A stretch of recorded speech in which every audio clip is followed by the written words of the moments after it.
messages when that entails keeping ties and fulfilling rights of your fellow Muslims. Jazakallah khairan. What should you do with your messages? Okay, I think you've taken messages to a whole different level where you're talking about keeping ties and fulfilling rights of your fellow Muslims.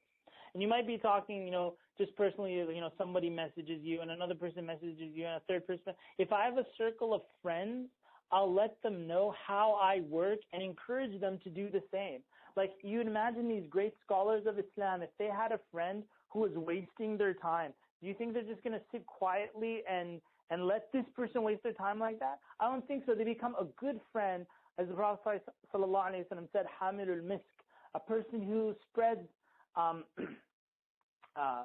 spreads perfume. So for example, if someone comes to me at a conference and asks me this super long question, I'll say to them, I need you to give me your question in 10 words or less. If they can't do it, I would say, brother, let me give you some advice. You're taking too long to talk. And you need to talk less. Let that be the advice that you get. Even if this is the first time I've met the person, I'll still give them that nasiha, that they're talking too much. And that's some of the best nasiha. I've been given that nasiha. What do you guys think? Do I talk too much? All right. That's what you need to do, inshallah ta'ala.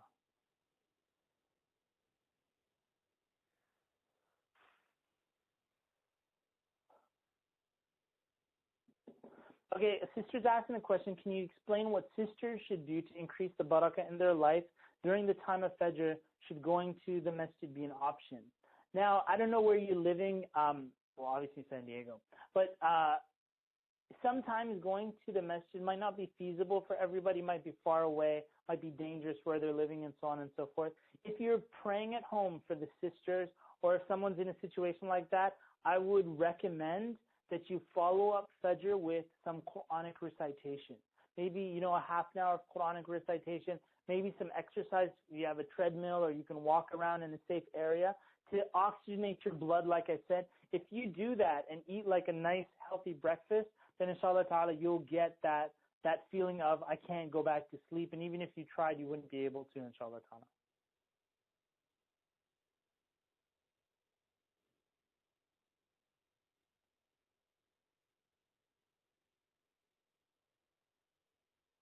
Okay, there was about 4 or 5 questions about the life coach. One of them from Baltimore was saying, where can you find a life coach? Another was asking, what do I mean by life coach or mentor? What kind of person?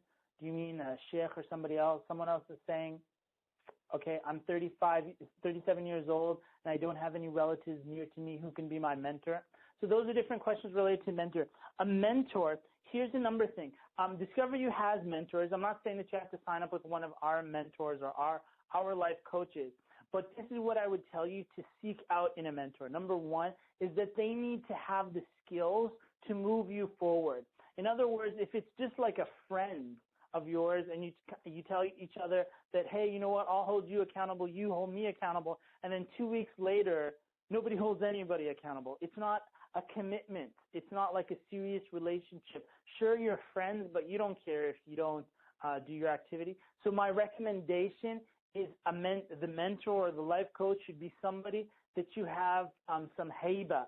Haiba means like you have some, it's a serious relationship where you hold the person in high esteem, a person that if you were to come to them and say, you know what, I didn't complete my tasks, they would hold you accountable and you would be embarrassed to say that, right? You want to have a relationship with someone like that, and you can find them online. The nice thing about the Discover You life coaches is that they're Muslim, same gender, alhamdulillah, and they're trained, and I've personally trained them, and I have my own Discover You life coach that I pay myself. I pay them to coach me.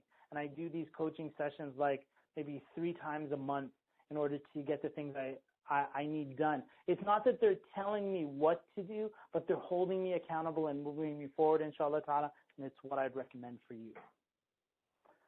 All right, let's get back to the content.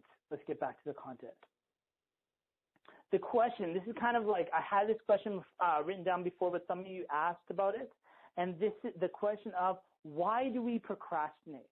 What's the answer to that? Why is it that we procrastinate? So here are some reasons why things get procrastinated. Number one is it may be that you don't have any exciting goals. So if a person is procrastinating something, it's usually something dull and boring. And there's like, obviously you procrastinated it. So people procrastinate, for example, clipping their nails because it's not really that exciting and stuff like that.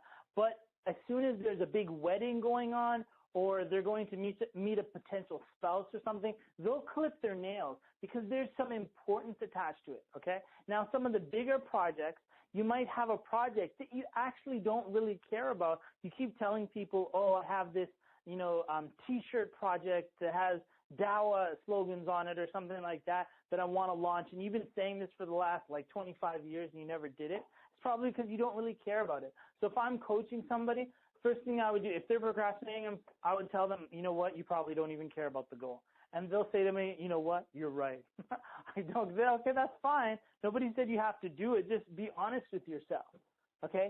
And get some goals that you do care about, stuff that makes you want to jump out of your bed for Fajr. I said this actually on the blog. I said if your life is so boring, then this waking up after Fajr doesn't work because you won't wake up after Fajr because your life's so boring and you have no goals in your life. I'd rather go to sleep than live a boring life like that, right? Correct? So what you need to do is you need to get things going on in your life so that you can wake up in the morning exciting and refreshed and you want to get back into the game, inshallah ta'ala, all right? So get some goals that are exciting. Secondly, why we procrastinate is we don't actually know what we want. So when a person, let's suppose in university, why does someone take so many years to complete? A 4-year degree takes them 7 years. Why? Because they don't actually know what they want with life. Why does someone continue to do a second degree and a third degree? Usually it's because they don't know what they want with life, so they're like, I'm in university, so let me just continue because I don't know what I want to do with my life. Right? Number 3, why we procrastinate, we don't know what we're actually dealing with, what the real problem is. So in other words, if a person is procrastinating starting a diet or they break a diet or something like that, the issue isn't that you need to know what type of diet foods are good for you and not. And whoever does, it's like, hey, I know what foods are best for you, and they try giving you advice. The reason that it gets procrastinated or delayed or it doesn't work is because that's not what the real issue is. The real issue is that chocolate ice cream gives you love. That's what the real issue is. And if you take chocolate ice cream out of your life, then you have no love. Boo-hoo, wow, right? As they say, Ben and Jerry's. Do you guys know Ben and Jerry's, like Haagen-Dazs and stuff like that? I don't like ice cream, by the way. But Ben and Jerry's, they say, when people break up or they get a divorce and something, it's nothing that a bucket of Ben and Jerry's ice cream can't fix.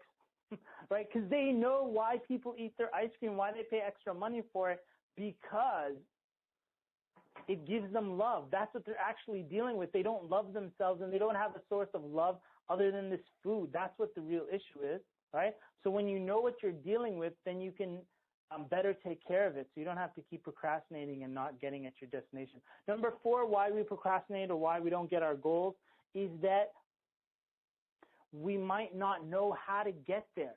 So a person might know that this is the Dawah project that they want to start. They know what they're dealing with. Maybe, they have problems delegating or maybe that whatever it is. They know what their problem is, but they still don't have a system on how to do it. They haven't been mentored. They haven't had the right teachers who told them what the proper system is. All right, so those are some of the reasons. How do you deal with it with all 4 of those? Number 1, you get some exciting goals. Number 2, you need to get very specific on what it is that you want. Number 3, you need to know what you're really dealing with, right, so that you can deal with what you're dealing with. And I have some techniques for that. That might be for like another event or something, inshallah ta'ala. Techniques on figuring out what's really wrong with you and how to get there. One of the nice things about the Time Traveler series is that it's not a bunch of slogans. It's very specific techniques on how to specifically get to a destination, but that's not going to help you unless you do the activities and you implement it in your life, inshallah ta'ala. Another